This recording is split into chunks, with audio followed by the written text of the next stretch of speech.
दोस्तों, क्या आपने कभी महसूस किया है कि हम हमेशा कहीं और हैं, अतीत की यादों में या भविष्य की चिंता में?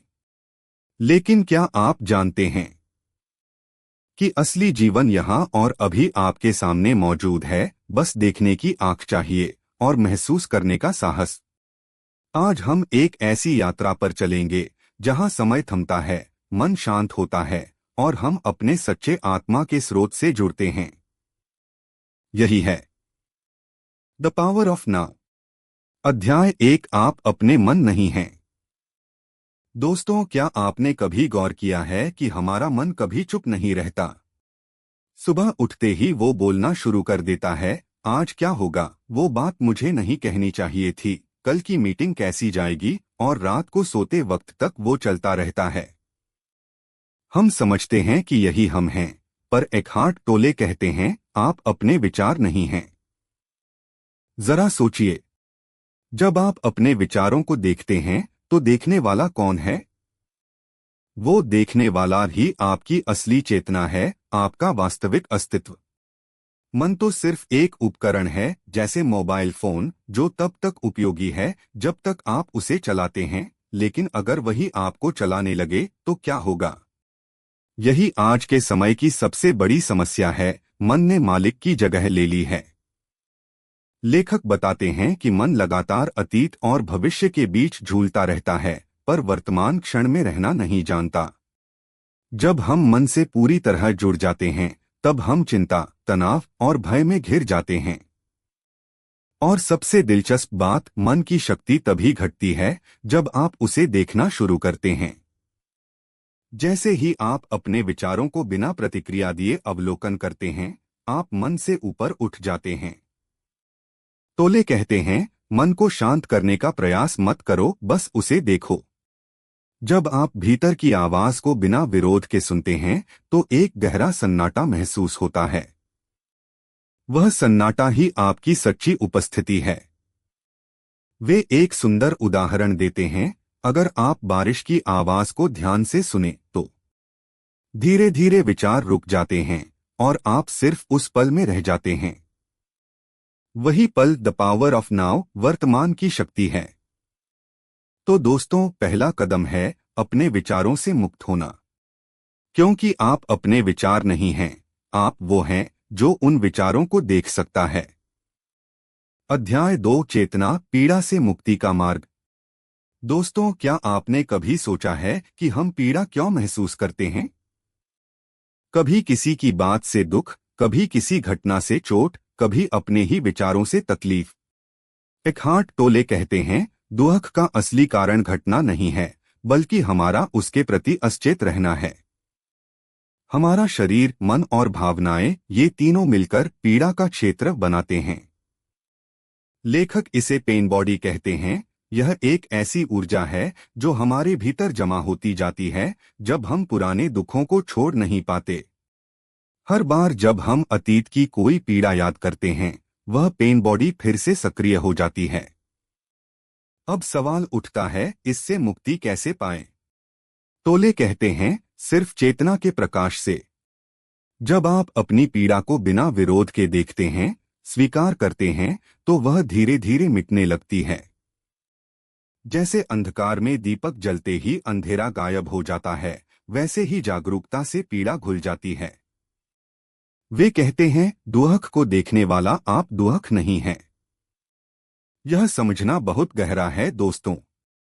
जैसे ही आप यह पहचान लेते हैं कि आप अपनी भावनाओं से अलग हैं, आपकी आत्मा स्वतंत्र होने लगती है।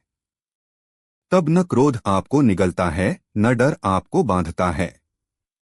लेखक एक सुंदर उदाहरण देते हैं, मान लीजिए किसी ने आपको बुरा कहा। आप तुरंत प्रतिक्रिया देते हैं, उसने मेरे साथ ऐसा कैसे किया, पर अगर उसी क्षण आप साक्षी भाव में रहें और सोचें, मेरे भीतर अभी एक क्रोध उठ रहा है, मैं इसे देख रहा हूं, तो वही क्षण आपका मुक्ति का क्षण बन जाता है। टोले बताते हैं कि अधिकांश लोग अपने पेन बॉडी के साथ जीते हैं, वे बार बार पुराने घावों को कुरेदते हैं, खुद को पीड़ित मानते हैं। लेकिन जैसे ही आप चेतना में जीना शुरू करते हैं, आपकी सारी ऊर्जा रचनात्मक बन जाती है। अब आप प्रतिक्रिया नहीं करते बल्कि उत्तर देते हैं, प्रेम से, शांति से। इस अध्याय का संदेश बहुत गहरा है। एक, दुहक से भागो मत, उसे देखो। दो, जो उसे देख रहा है वही तुम हो और वही अमर है। तीन, जब आप अपनी पीड़ा के प्रति सचेत होते हैं तो आप उसके पार चले जाते हैं। तो दोस्तों, अगली बार जब जीवन कोई दर्द दे तो भागना मत, बस रुकना, गहरी सांस लेना और कहना, मैं इस क्षण को देख रहा हूं और यही मेरी मुक्ति है। अध्याय 3, अभी की गहराई में उतरना। दोस्तों, जरा सोचिए, आपने कितनी बार खुद से कहा है, जब मेरा काम पूरा हो जाएगा तब मैं खुश रहूंगा, जब मेरा घर बन जाएगा तब सुकून मिलेगा। लेकिन एकहार्ट टोले कहते हैं, ऐसा तब कभी नहीं आता, क्योंकि जीवन हमेशा अभी में ही घटित होता है। यह अध्याय हमें सिखाता है कि अभी का क्षण सिर्फ समय नहीं बल्कि जीवन की जड़ है। अधिकतर लोग वर्तमान को केवल भविष्य तक पहुंचने का साधन मानते हैं। जैसे स्टेशन पर ट्रेन का इंतजार कर रहे हों, वे सोचते हैं कि असली जीवन ट्रेन के आने के बाद शुरू होगा। लेकिन लेखक कहते हैं, जो क्षण अभी है वही आपका जीवन है। जब आप वर्तमान क्षण में उतरते हैं तो आपके भीतर एक गहरा सन्नाटा आता है। आपका मन विचारों से भरा रहता है, क्या होगा अगर ऐसा न हुआ, तो क्यों मेरे साथ ही ऐसा होता है। ये सब मन के जाल हैं जो आपको वर्तमान से खींचकर काल्पनिक समय में ले जाते हैं। परंतु जब आप वर्तमान में पूरी तरह डूब जाते हैं तब समय और विचार दोनों गायब हो जाते हैं और जो बचता है वही चेतना है। लेखक कहते हैं, समय मन का भ्रम है। अतीत सिर्फ यादों का ढेर है और भविष्य केवल कल्पना का खेल। लेकिन अब यही पल वास्तविक है। जब आप अब में रहते हैं, आप जीवन के साथ एक हो जाते हैं, जैसे नदी अपने स्रोत से मिल जाती है। टोले एक अभ्यास बताते हैं, रोज कुछ क्षण के लिए रुकिए और अपने चारों ओर देखें बिना किसी निर्णय के। हवा की हलचल, पत्तों की सरसराहट, अपनी सांस का उठना गिरना महसूस करें। यह छोटा सा पल आपको अभी में लाता है। यही ध्यान, मेडिटेशन का वास्तविक अर्थ है। वे कहते हैं, जो भी करें उसे पूरी उपस्थिति से करें। अगर आप चल रहे हैं तो सिर्फ चलिए, अगर सुन रहे हैं तो सिर्फ सुनिए। जब आपका ध्यान पूरी तरह इस पल पर होता है तो हर काम पूजा बन जाता है। इस अध्याय का सार है, एक, जीवन का द्वार केवल वर्तमान क्षण से खुलता है। दो, अतीत या भविष्य में जीने का अर्थ है जीवन को खो देना। तीन, अब में उतरना ही जीवंतता का अनुभव है। तो दोस्तों, जब अगली बार आप किसी को कहते सुने, समय नहीं है, तो जरा मुस्कुराइए और कहिए, समय नहीं, जीवन है और वो अभी चल रहा है। अध्याय 4, वर्तमान से बचने के मनोवैज्ञानिक तरीके। दोस्तों, क्या आपने ध्यान दिया है, जब हम अकेले होते हैं तो हमारा मन कितना बेचैन हो जाता है। वो हमें किसी काम में उलझाए रखता है, फोन चलाने में, टीवी देखने में, सोचने में। क्योंकि अगर हम रुक जाए तो हमें अपने भीतर की आवाज सुनाई देने लगती है। और यही कारण है कि हमारा मन लगातार अभी से भागता रहता है। एकहार्ट टोले इस अध्याय में बताते हैं कि मन ने कई चालाक रणनीतियां बना ली हैं ताकि हमें वर्तमान में आने न दे। वो या तो हमें अतीत की यादों में फंसाए रखता है या भविष्य की चिंता में डुबो देता है। वो कहता है, जब ये काम पूरा होगा तब मैं आराम करूंगा, लेकिन जब वो समय आता है तो एक नया लक्ष्य सामने होता है। इस तरह हम अब से भागते भागते पूरी जिंदगी गुजार देते हैं। लेखक कहते हैं, मन का अस्तित्व केवल समय पर टिका है। यदि आप पूरी तरह वर्तमान में रहते हैं तो मन को काम नहीं मिलता, क्योंकि मन सोच और कल्पना से बना है। इसलिए वो अभी को स्वीकार नहीं करता। टोले बताते हैं कि हमारे भीतर एक झूठी पहचान बनी होती है, मैं नामक। यह मैं चाहता है कि उसे कुछ बनना है, कुछ पाना है। लेकिन जैसे ही आप वर्तमान में आते हैं, यह अहंकार ढहने लगता है, क्योंकि अब कोई बनना नहीं बचता, आप पहले से ही पूर्ण हैं। वे कहते हैं मन के लिए वर्तमान मौत है, लेकिन चेतना के लिए जीवन। जब आप यह समझ जाते हैं तो आप मन की चालों को पहचानने लगते हैं। उदाहरण के लिए, जब आप सोचते हैं काश वो दिन लौट आते, मन अतीत में गया। जब आप कहते हैं अगर मैं ये पालूं तो खुश रहूंगा, मन भविष्य में चला गया। इन दोनों ही अवस्थाओं में जीवन नहीं है, सिर्फ कल्पना है। अब सवाल उठता है, इससे बाहर कैसे आएं? टोले कहते हैं ध्यान दीजिए कि आपका मन कहाँ जा रहा है। सिर्फ देखिए, रोकिए नहीं। जैसे ही आप उसे पहचानते हैं उसकी शक्ति घट जाती है। फिर आप धीरे धीरे वर्तमान में लौट आते हैं, जहां शांति है, सन्नाटा है और आत्मा की उपस्थिति है। इस अध्याय का सार यही है, एक, मन हमेशा कुछ न कुछ पाने के भ्रम में रहता है। 2, लेकिन आप पहले से ही पूर्ण हैं, क्योंकि आप अभी में हैं। 3, अभी से भागना जीवन से भागना है। तो दोस्तों, अगली बार जब मन कहे अभी नहीं, बाद में, तो मुस्कुराइए और कहिए नहीं, यही और अभी, यही मेरा जीवन है। अध्याय 5, उपस्थिति की अवस्था। दोस्तों, क्या आपने कभी ऐसा अनुभव किया है कि किसी सुंदर दृश्य को देखकर आप कुछ क्षणों के लिए बिल्कुल शांत हो गए हों? जैसे समय थम गया हो, विचार रुक गए हों और बस एक सुकून भरी शांति रह गई हो। एकहार्ट टोले कहते हैं वही पल उपस्थिति की अवस्था है। वो क्षण जब आप पूरी तरह अब में होते हैं। यह अध्याय हमें सिखाता है कि उपस्थिति कोई मानसिक अभ्यास नहीं, बल्कि अस्तित्व की अवस्था है। यह वह स्थिति है जहां आप विचारों के शोर के पार पहुंच जाते हैं। आपका ध्यान किसी चीज पर नहीं, बल्कि खुद ध्यान पर होता है। टोले कहते हैं उपस्थिति वह स्थान है जहां मन की पकड़ समाप्त होती है। जैसे ही आप पूरी तरह अब में होते हैं, आपका मन शांत हो जाता है, अहंकार पिघल जाता है और भीतर एक दिव्य शांति फैल जाती है।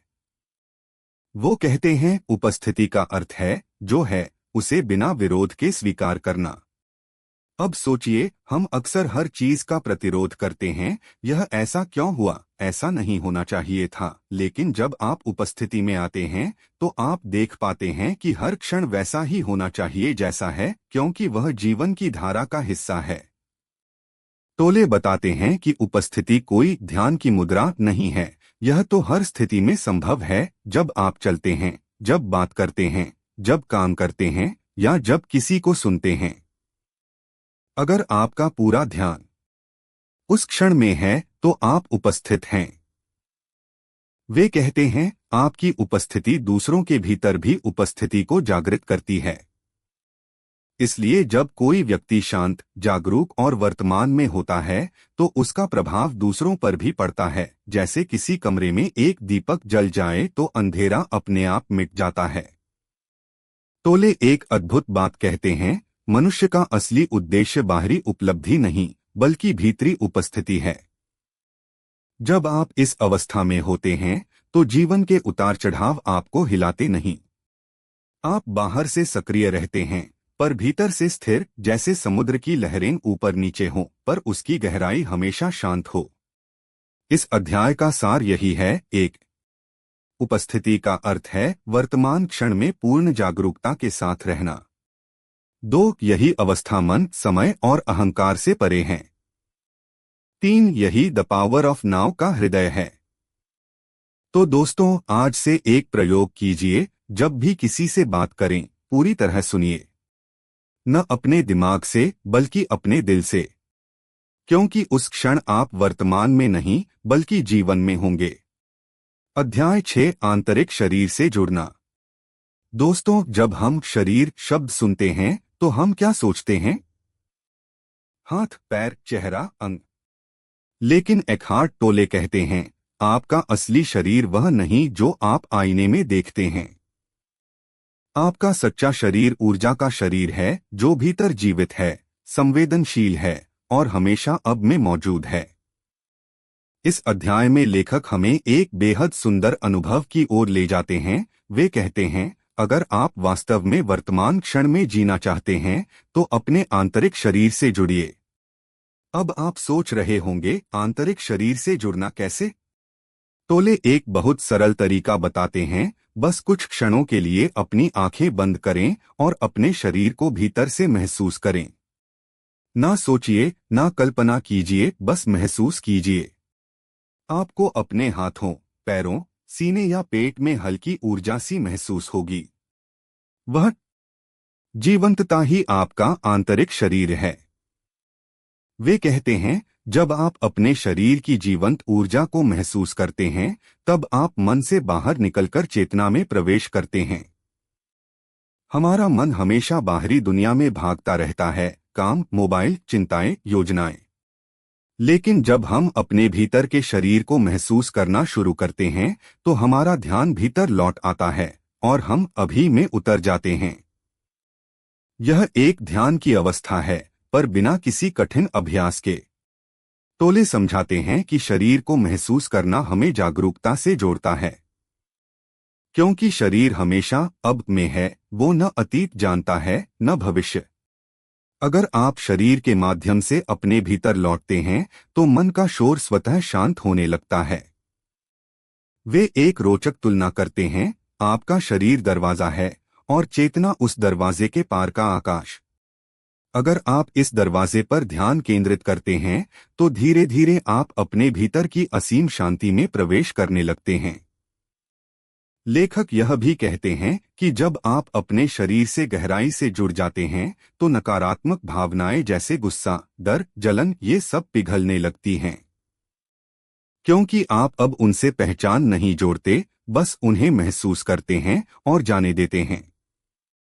इस अध्याय का सार यही है, एक, अपने शरीर को भीतर से महसूस करना ही ध्यान की शुरुआत है।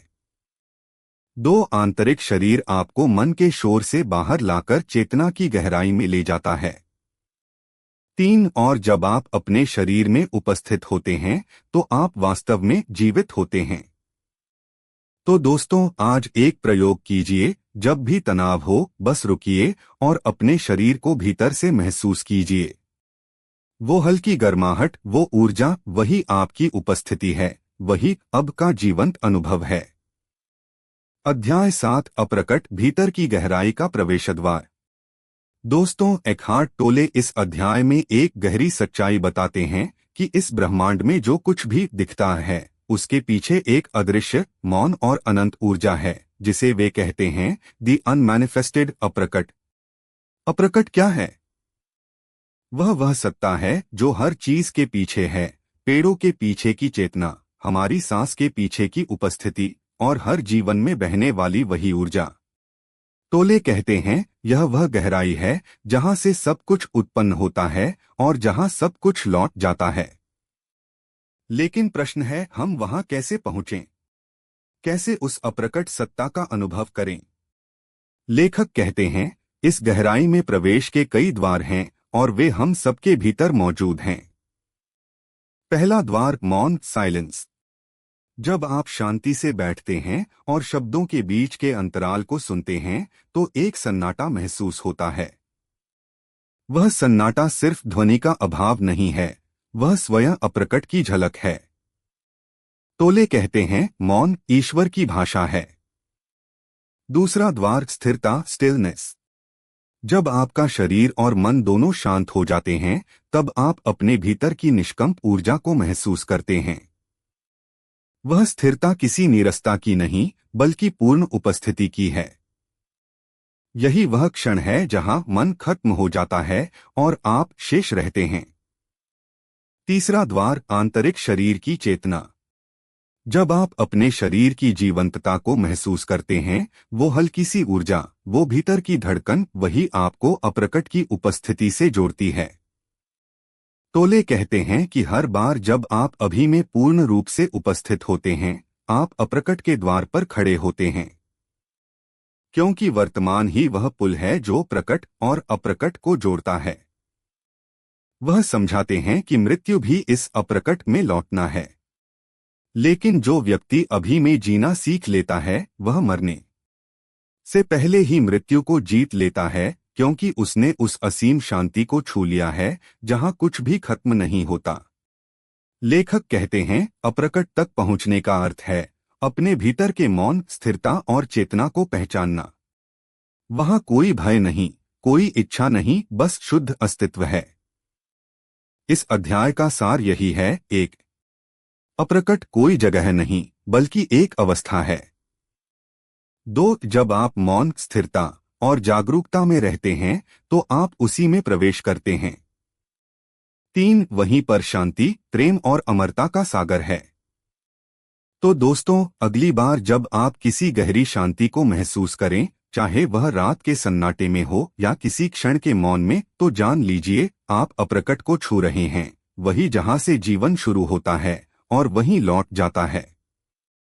अध्याय 8, प्रबुद्ध संबंध, एनलाइटेंड रिलेशनशिप्स। दोस्तों, एकहार्ट टोले इस अध्याय में जीवन के उस सबसे संवेदनशील पहलू पर बात करते हैं, संबंधों पर। हम सब किसी न किसी रिश्ते में हैं, माता पिता, साथी, मित्र या सहकर्मी। लेकिन क्या कभी सोचा है कि रिश्ते हमारे लिए शांति का स्रोत हैं या पीड़ा का? टोले कहते हैं, अगर आप अप्रबुद्ध अवस्था में हैं तो आपके संबंध प्रेम से ज्यादा आसक्ति, अपेक्षा और दुख से भरे होंगे। वह कहते हैं, संबंध तब तक संघर्षमय रहेंगे जब तक आप भीतर से अधूरे हैं, क्योंकि हम अक्सर अपने साथी से वो सब पाने की कोशिश करते हैं जो हमें भीतर से नहीं मिला, प्यार, सुरक्षा, पहचान। और जब वो उम्मीदें टूटती हैं तो वही प्रेम जल्दी ही दर्द, ईर्ष्या और नाराजगी में बदल जाता है। टोले इसे ईगोइक रिलेशनशिप कहते हैं, जहां दो अधूरे अहंकार एक दूसरे को पूरा करने की कोशिश करते हैं।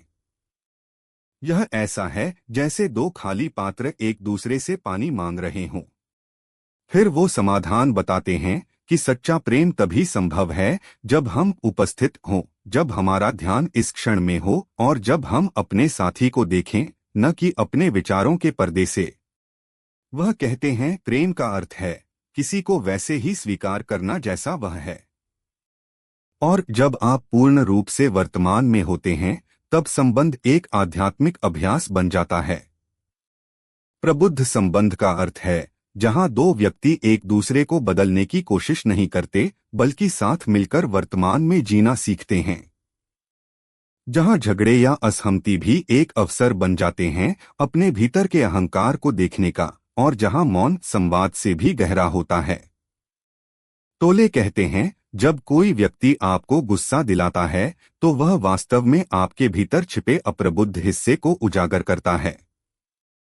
अगर आप उस क्षण जागरूक रह सकें तो वही क्षण आध्यात्मिक परिवर्तन का द्वार बन सकता है।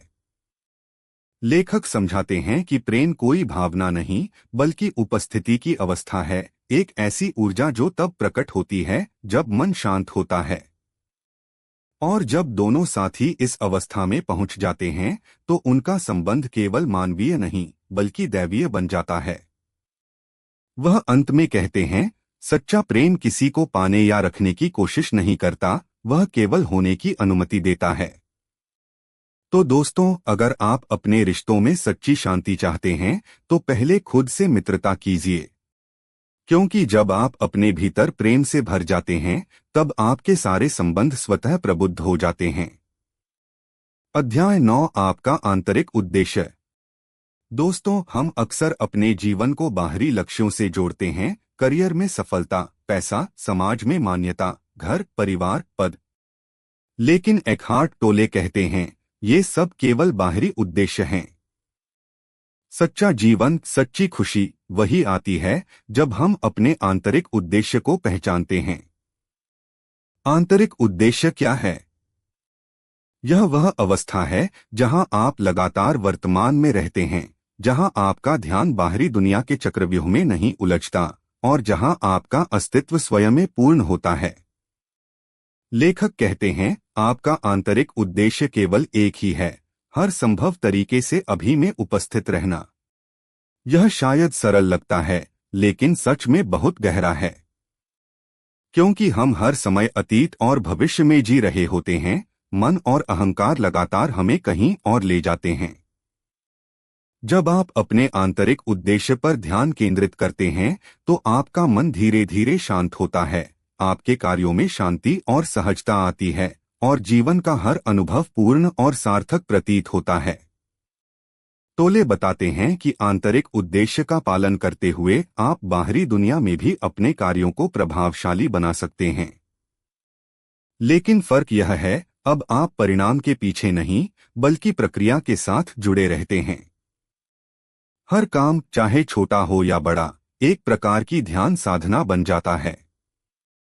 वे उदाहरण देते हैं, यदि आप किसी को पढ़ा रहे हैं तो केवल उसे सफल बनाना आपका उद्देश्य नहीं होना चाहिए, बल्कि उस क्षण में पूरी तरह उपस्थित रहना ही आपका आंतरिक उद्देश्य होना चाहिए। जब आप यही करते हैं तो परिणाम अपने आप उत्तम होते हैं। लेखक कहते हैं कि आंतरिक उद्देश्य और बाहरी उद्देश्य हमेशा अलग नहीं होते। जब आप अभी में रहना सीख जाते हैं तो आपका बाहरी जीवन भी संतुलित और खुशहाल हो जाता है। लेकिन जो लोग केवल बाहरी लक्ष्य के पीछे भागते हैं वे हमेशा तनाव, चिंता और अधूरी इच्छाओं से घिरे रहते हैं। इस अध्याय का सार यही है, 1. आपका आंतरिक उद्देश्य केवल वर्तमान में पूर्ण उपस्थिति है। 2. यही उद्देश्य आपके मन, शरीर और आत्मा को शांति और संतुलन देता है। 3. जब आप इसमें डूब जाते हैं तो बाहरी जीवन भी स्वतः सार्थक बन जाता है। तो दोस्तों, अब से एक प्रयोग कीजिए। हर काम को करते समय खुद से पूछिए, क्या मैं इस क्षण में पूरी तरह उपस्थित हूं? अगर हाँ, तो समझ लीजिए आप अपने आंतरिक उद्देश्य के रास्ते पर हैं।